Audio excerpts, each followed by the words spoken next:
What's up, everybody? It's your boy Mel for another classic review. And since you liked yesterday's video of The Tale of the Midnight Ride, let's give you another one, shall we? But before we begin, did you subscribe? Did you hit the bell?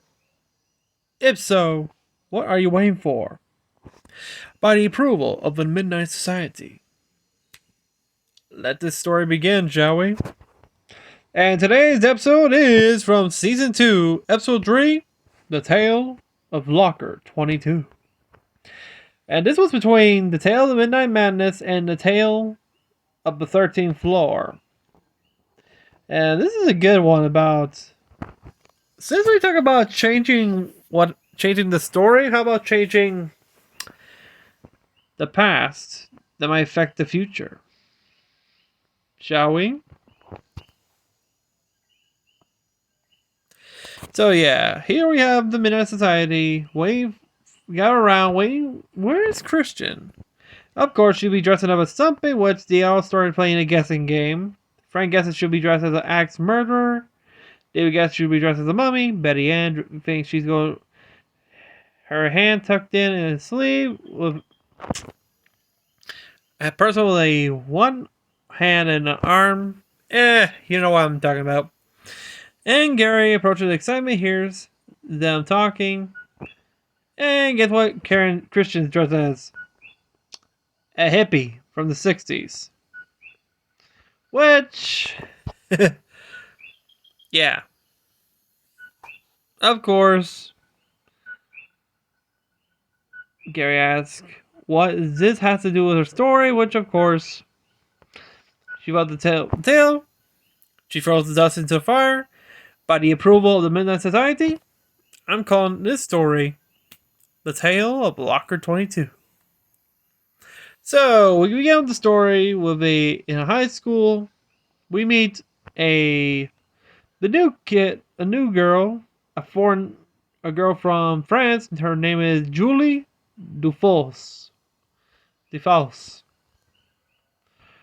family just moved to the United States and just raised her as a student in high school named Derby High, which described the school as old and a mess. The lockers are old or dusty, covered in years of stickers, residue, and graffiti. Yeah. She's been assigned to locker 22. Oops, where am I? Of course. That's when she was assigned this locker by the short-tempered assistant principal, Mr. Schaffner. Julie at first complains about its being so far away from her class, and Mr. Schaffner objects to her complaining, claiming that he will not take any grief from anyone, especially a new transfer student who just arrived. She apologizes and leaves, of course. A cold but sort of friendly welcome. She opens the locker and a strange, mysterious sound comes from it. Like something from the 60s, I believe? So, she's in science class, which, of course, instructs the class how to collect fluid from containers by sucking in carefully from the pipette. Then the holy finger at the end. Oh boy. Julie has to suck it a bit too fast and it starts to cough a bit. Then she accidentally knocks over a beaker, making a smash into the floor. This catches the attention of the whole class, including the two class bullies, Fritz and Donnie. The teacher doesn't see the man, but he just tells her not to do it again and pick it up. At the end of class, we meet the two class bullies. Oh boy. Approach her, clean up the mess. They tease her, saying next time it will be done with acid. Then they laugh. She gives them an annoying look. Then a nice young man named Chris stands up for her, shooting him away. He helps her clean up the mess and tell her not to be afraid because, well, she's new. She tells him that she's from Paris and they moved to the US for work business. And he tells her, just take it easy and you will just soon. Of course, He agrees to show her around the school and help her with the rest of her classes. She thanks him and suddenly sees another girl appear in the classroom. She asks her why she startled her because she thought everybody already left. The girl didn't say a word. Instead, she just cries in tear down her left eye. Then Chris asks her to hurry. She tells him to her she's coming. She looks back. She's not there.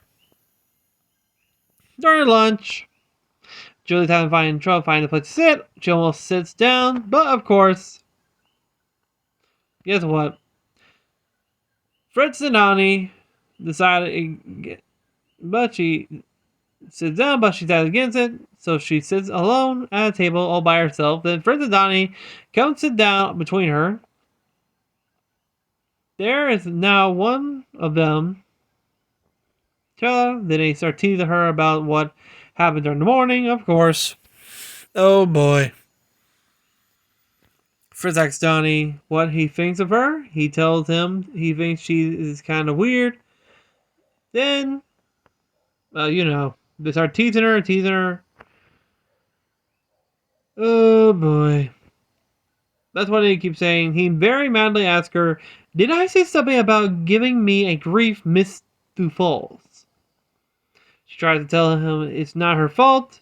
Of course, he angrily tells her that if she is a troublemaker, then she's crossed paths with the wrong man. As he leaves, students laugh at what happened.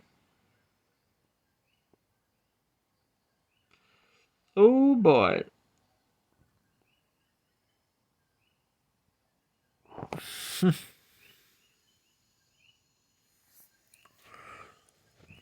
Of course, as she's about to leave, guess what happened? Mr. Shabner shows up to bring up the food fight. He gets some thrown at him as well. Then he raises his voice very loudly, telling them that's all.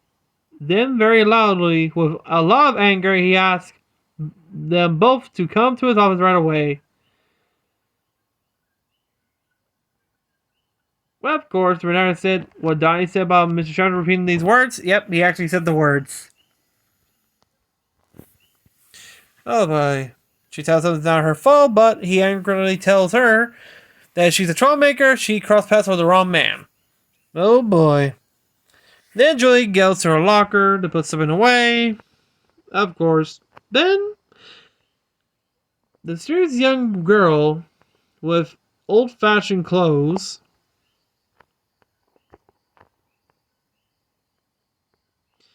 sorry.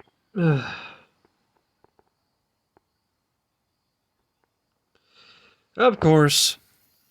The mysterious girl with the old-fashioned clothes, which she shows up.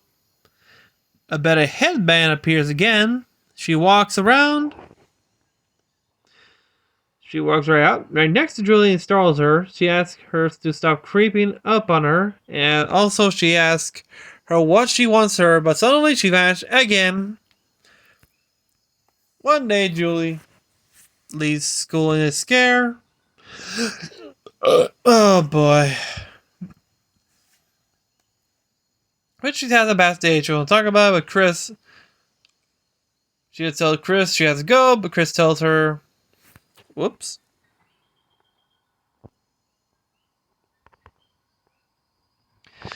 I'll say that she thinks she just saw ghosts, of course.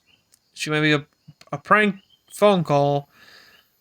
Is from the student telling her that he is the ghost from form of Derby High. And she has been haunted ever since. Oh boy.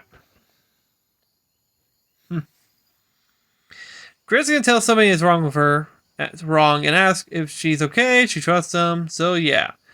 She thinks she saw a ghost, of course. Who doesn't see a ghost in her high school? Until it is from a student telling her that he is the ghost from Derby High, and he has come to haunt her. She fiercely tells the caller to leave her alone and hangs up.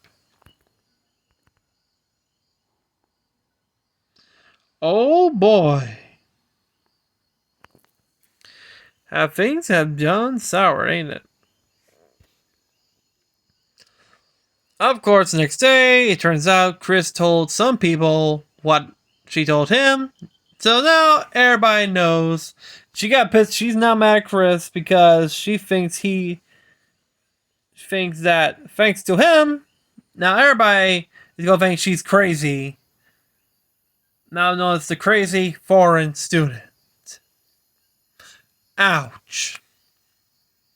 Which, of course, Chris had no idea, and Chris is no better off than the class bullies. He tries to explain the reason. He only told one person. Also, he didn't think it will become news. Julie goes to her locker, so someone's ball bounces onto the floor. This startles her, but notice a dropped beaded necklace on the floor. Turned out Donnie threw the ball, so he apologizes that he scared her. Then he mocks her, saying he didn't think anything could scare her. She is a Ghostbuster. Which, of course, he annoyed her to them. Oh boy. Then suddenly a booing sound can be heard. We see bed sheets. Ghosts with sunglasses appear. Wow, copied that from Halloween, didn't ya? She thought he frightened at first, realized it's just Fritz telling her, beware, beware. She pushes him away, tells them to leave her alone, and walks off. They both high-five each other, thinking it was funny. Of course, curiously looks at the necklace. Then suddenly, the mysterious girl shows up again. She asks her who she is, but she doesn't answer. She just hints for her to wear the necklace. So she put on the necklace, and suddenly, from the flash of the light, she's been transported apparently at very high, but during another time, judging from the clothes style and the hairstyle, she's in the 1960s. Although Julie at first doesn't know what is happening, the school is much cleaner, the lockers are in good shape, no graffiti. Also, everyone seems more pleasant and friendlier. Julie is greeted by a long-haired hippie student who calls herself Candy and tells her that her beads are so far out. Yeah.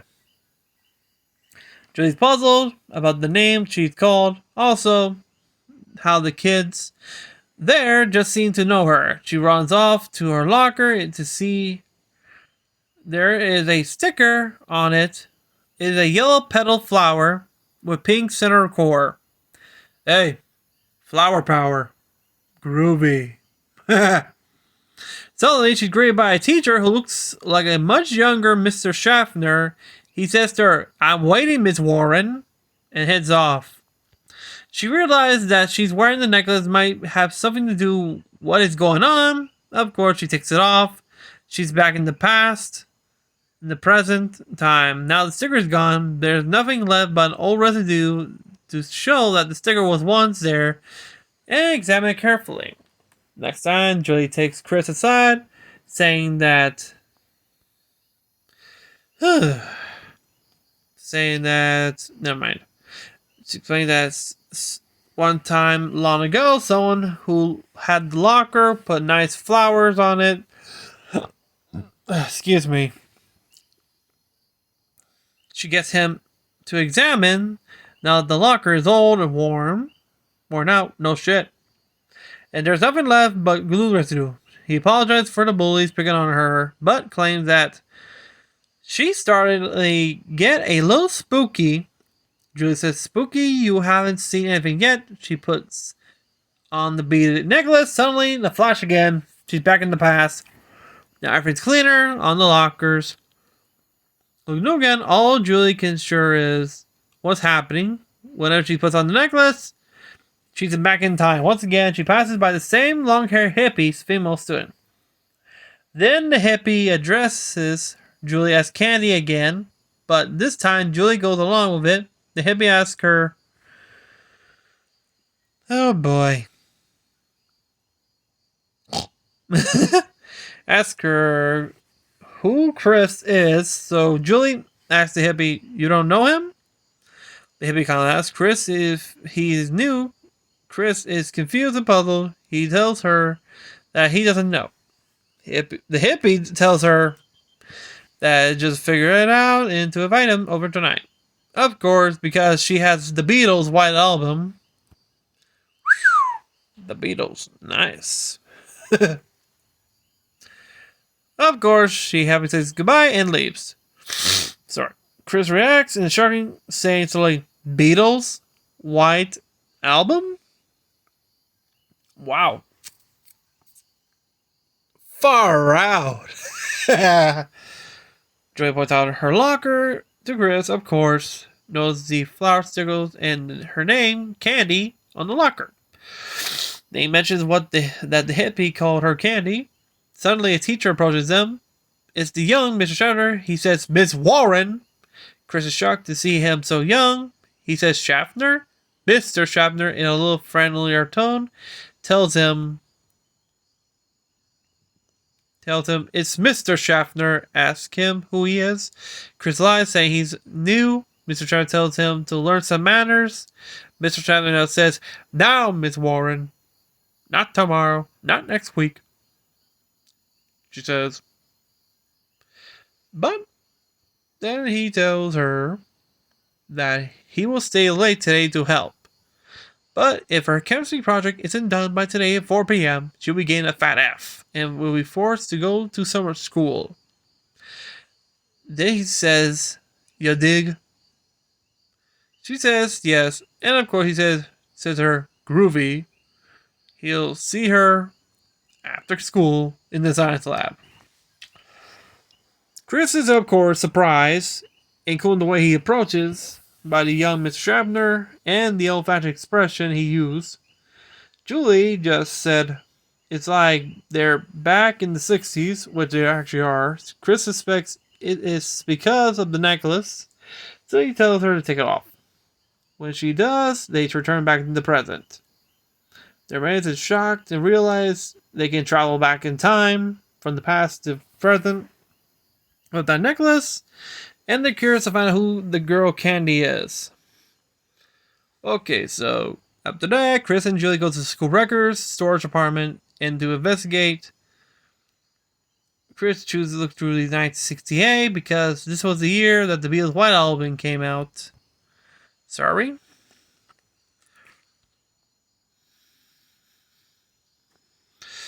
Oh boy, several times, but couldn't find her name. Then they finally find a special memorial tribute to Paige. The year, the book. The page shows her picture and her name, a day of birth, and her death. Candy Warren, 1951 to 1968. Also under the picture, Friends Forever. Ooh. Then, on the way out, Julie is confused as to why Candy Ghost showing up to her. Which ain't because of hippie power. Who won? So, of course, then Chris, way out, he finds the oldest teacher, Mr. Radu. On his way out, Chris starts to ask, speaking to Mr. Radu. And of course, Julie travels back in time again. Chris asks Mr. Radu, since he's been working at the school forever, if he knew a girl named Candy Warren. He says yes, a long time ago, 30 years ago, exact. Apparently, she was a sweet girl. It's only a tragedy, which